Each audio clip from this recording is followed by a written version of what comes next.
ಆಮೇಲೆ ಈ ಡ್ರಗ್ಸ್ ವಿಚಾರದಲ್ಲಿ ಕಳೆದ ಒಂದು ತಿಂಗಳಿಂದ ಲಾಸ್ಟ್ ಒಂದು ನವೆಂಬರ್ ಡಿಸೆಂಬರ್ಗೆ 85 crore.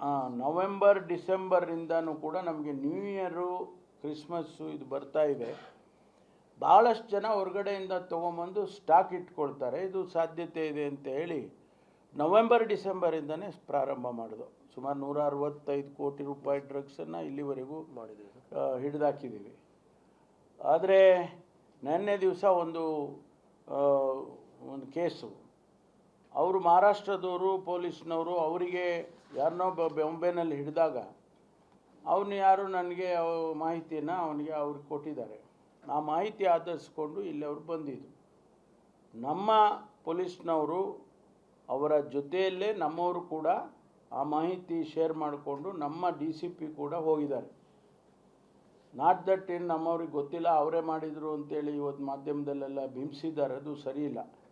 ಆಮೇಲೆ ಅದು ಕೊಡಿ, ಅದು ಇದ್ರದ್ದು ನೋಟ್ ಎಲ್ಲಿದೆ, ಅದು ಏನು ಹೇಳ್ತೀನಿ ಸರ್. ಇದು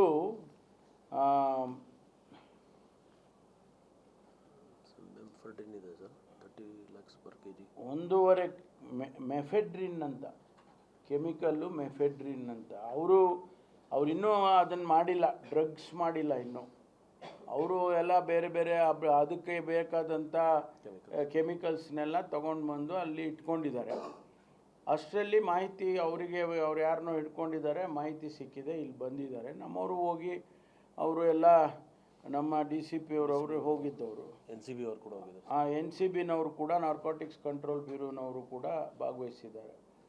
ಯಾಕೆಂದರೆ ಇದು ಏನೋ ನಮ್ಮ ಪೊಲೀಸ್ ಏನೂ ಮಾಡಲಿಲ್ಲ, ಅಲ್ಲಿಂದ ಬಂದರು ಅನ್ನೋ ಒಂದು ಅಭಿಪ್ರಾಯ ಬರಬಾರ್ದು ಅನ್ನೋದಕ್ಕೋಸ್ಕರ ನಾನು ಹೇಳ್ತಾ ಇದ್ದೀನಿ.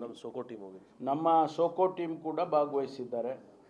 ಹಾಗಾಗಿ ಅವರು ಹೇಳಿದ್ದು 50 ಕೋಟಿ ವರ್ತು, 58 ಕೋಟಿ ವರ್ತು ಡ್ರಗ್ಸು ಅಂತೆಲ್ಲ ಅವ್ರು ಹೇಳಿದ್ದಾರೆ. ಅದೆಲ್ಲ ಸತ್ಯಕ್ಕೆ ದೂರವಾಗಿರೋದು. 1.5 kg, 1 kgಗೆ 30 ಲಕ್ಷ ಅದು ಬೆಲೆ ಬಾಳೋದು. ಟೋಟಲ್ ಸರ್ 1 crore 20 ಲಕ್ಷ ಅವರು ಹೇಳಿ 1 crore 20 lakhs sir. 1 crore 20 lakhs. ಅದರಿಂದ ನಾವು ಈಗಾಗಲೇ 3 ತಿಂಗಳಿಂದ ನಾವು ಮಾನಿಟ್ರ್ ಮಾಡ್ತಾ ಇದ್ದೀವಿ. ಯಾರ್ಯಾರು ಪೆಡ್ಲರ್ಸ್ ಇದ್ದಾರೆ, ಯಾರ್ಯಾರು ಸಪ್ಲೈಯರ್ಸ್ ಇದ್ದಾರೆ, ಅವ್ರನ್ನೆಲ್ಲರನ್ನೂ ಕೂಡ ನಮ್ಮ ಬುಕ್ಸಲ್ಲಿ ಯಾರ್ಯಾರು ಇದ್ದಾರೆ ಅವ್ರನ್ನೆಲ್ಲರನ್ನೂ ಕೂಡ ಮಾನಿಟ್ರ್ ಮಾಡಿ ಅವ್ರನ್ನೆಲ್ಲ ಹಿಡ್ದಾಕಿದ್ದೀವಿ. ಅದೇ 1 ಕೋಟಿ 20 ಲಕ್ಷ, 1.5 kg ಸರ್, ಸಾರಿ 3.5 kg, 3.5 kg, 4 kg, so 30 lakhs per kg sir. ಅದರ ಮೇಲೆ ಅದು NCBದು ಗೈಡ್ಲೈನ್ ಪ್ರಕಾರ ನಾನು ಅವ್ರ ಹೆಡ್ಗೆ ಮಾತಾಡಿದ್ದೀನಿ ಸರ್, ಮಹಾರಾಷ್ಟ್ರ ಹೆಡ್ಗೆ ಮಾತಾಡಿದ್ದೀನಿ. Okay, they have clarified. So ಅದು ಆಗಿದೆ. ಬಟ್ ನಾವು ಭಾಳ ಎಚ್ಚರಿಕೆಯಿಂದ ರೆಗ್ಯುಲರ್ ಸಪ್ಲೈಯರ್ಸು ಬೆಂಗಳೂರಿಗೆ ಅಥವಾ ಯಾರಿದ್ರೋ ಅವ್ರನ್ನೆಲ್ಲ ನಾವು ಭಾಳಷ್ಟು ಜನರಿಗೆ ಈಗಾಗಲೇ ಹಿಡ್ದಾಕಿದ್ದೀವಿ. ಮತ್ತು ಭಾಳ ರೈಡ್ ಮಾಡಿದಾಗ ಅದು ಸಿಕ್ಕಿದ್ದೆಲ್ಲ ನಾವು ಸುಮಾರು 3 ತಿಂಗಳಿಂದ ಅಕ್ಟೋಬರು, ನವಂಬರ್, ಡಿಸೆಂಬರಿಂದನೂ ಕೂಡ ಮಾಡಿದ್ದೀವಿ.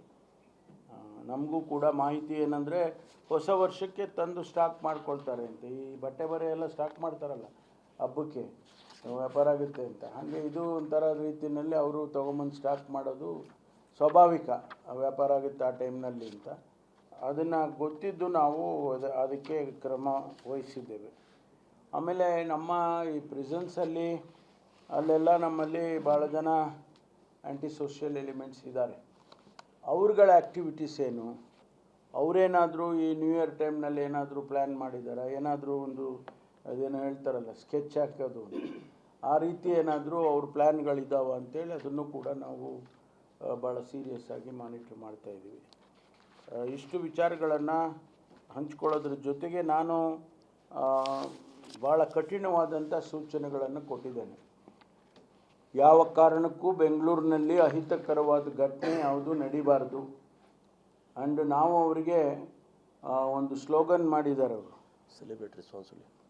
ಸೆಲೆಬ್ರೇಟ್ ಮಾಡ್ಕೊಳ್ಳಿ, ನಿಮ್ಮನ್ನು ಸೆಲೆಬ್ರೇಟ್ ಮಾಡಬೇಡಿ ಅಂತ ಹೇಳೋದಿಲ್ಲ, ರೆಸ್ಪಾನ್ಸಿಬಿಲಿಟಿಯಿಂದ ಸೆಲೆಬ್ರೇಟ್ ಮಾಡಿ, ಸೆಲೆಬ್ರೇಟ್ ರೆಸ್ಪಾನ್ಸಿಬಲಿ ಅಂಥೇಳಿ ಒಂದು ಸ್ಲೋಗನ್ನನ್ನು ನಮ್ಮ ಪೊಲೀಸ್ನವರು ಜನಸಮುದಾಯಕ್ಕೆ ತಿಳಿಸಿದ್ದಾರೆ. ಅದಕ್ಕೆ ನಾವು ಎಲ್ಲ ರೀತಿಯೂ ಸಹಕಾರ ಮಾಡ್ತೀವಿ, ಆದರೆ ವಿತ್ ರೆಸ್ಪಾನ್ಸಿಬಿಲಿಟಿ ಯು ಸೆಲೆಬ್ರೇಟ್ ಅಂತೇಳಿ.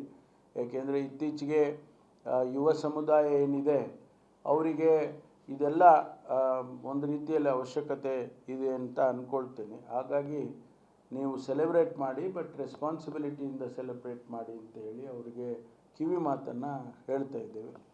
And we are watching everybody's moments, we will watch everybody's moments and accordingly will take steps. ಏನೇ ಕ್ರಮ ತಗೋಬೇಕಾದರೂ ಕೂಡ ನಾವು ಮಾನಿಟ್ರ್ ಮಾಡ್ತೀವಿ, ಕ್ರೌಡ್ ಮಾನಿಟ್ರ್ ಮಾಡ್ತೀವಿ, ಮತ್ತು ಎಲ್ಲರನ್ನೂ ಕೂಡ ಅವರವ್ರ ಮನೆಗೆ ಶಾಂತಿಯಿಂದ ಮನೆ ತಲುಪೋ ರೀತಿಯಲ್ಲಿ ಏನು ಅವಕಾಶ ಮಾಡಬೇಕು ಅದೆಲ್ಲ ಮಾಡಿಕೊಡ್ತೇವೆ.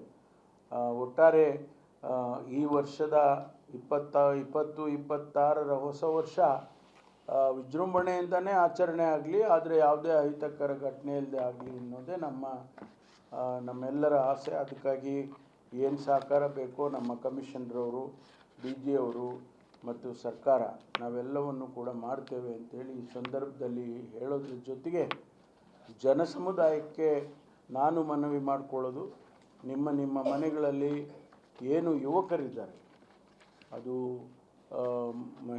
ಮಹಿಳೆ ಇರ್ಬೋದು ಅಥವಾ ಪುರುಷ ಇರ್ಬೋದು, ಅವರು ಆ ದಿವಸ ನೀವು ಅವರನ್ನು ಮನೆಯಿಂದ ಅವ್ರು ಹೋಗಿದ್ರೆ ವಾಪಸ್ ಬರೋವರೆಗೂ ಅವರನ್ನು ನೀವು ಕೂಡ ಮಾನಿಟ್ರ್ ಮಾಡಿಕೊಳ್ಬೇಕಾಗ್ತದೆ ಅಂಥೇಳಿ ನಾನು ಜನಸಮುದಾಯಕ್ಕೆ ನಾನು ವಿನಂತಿಯನ್ನು ಮಾಡಿಕೊಳ್ತೇನೆ. ಯಾಕೆಂದರೆ ಭಾಳ ಸೇಫ್ಟಿ ಎಲ್ಲರಿಗೂ ಮುಖ್ಯ. ಆ ಸೇಫ್ಟಿಯನ್ನು ಕಾಪಾಡಿಕೊಳ್ಳೋದ್ರಲ್ಲಿ ನಿಮ್ಮ ಸಹಕಾರವು ಕೂಡ ಭಾಳ ಅಗತ್ಯ ಇದೆ ಅಂಥೇಳಿ ನಾನು ಜನಸಮುದಾಯಕ್ಕೆ, ಇಡೀ ಬೆಂಗಳೂರು ಅಷ್ಟೇ ಅಲ್ಲ, ಇಡೀ ಕರ್ನಾಟಕದ ಜನಸಮುದಾಯಕ್ಕೆ ನಾನು ಮನವಿಯನ್ನು ಮಾಡಿಕೊಳ್ತೇನೆ.